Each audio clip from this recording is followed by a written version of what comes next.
Gampalagudem police station Thotamula దగ్గర గతంలో అక్కడ స్థానిక తెలుగుదేశం పార్టీ లీడర్ అయినటువంటి ఇనుగంటి బలరాం బాబు అనే వ్యక్తి యొక్క విగ్రహం ఏర్పాటు చేయడం జరిగింది. దానికోసం ఇంకా ప్రారంభం అయితే జరగలేదు. ఆ విగ్రహాన్ని ఏర్పాటు చేసిన క్రమంలో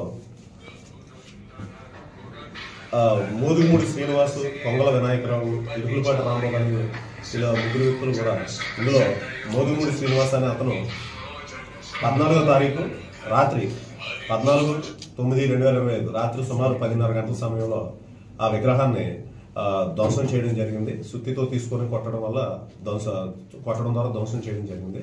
దీని మీద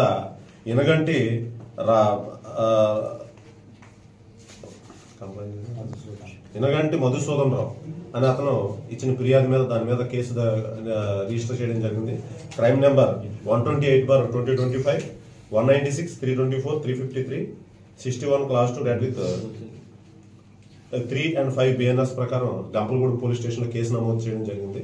నమోదు చేసి ఈ కేసుతో సంబంధం ఉన్నటువంటి వ్యక్తులైనటువంటి మోదుగుమూడి శ్రీనివాసరావు, కొంగల వినాయకరావు, ఇరుకులపాటి రాంబాబు వీళ్ళ ముగ్గురిని కూడా అరెస్ట్ చేయడం జరిగింది. వీళ్ళని జ్యుడిషియల్ రిమాండ్ కి మేజిస్ట్రేట్ గారి ముందు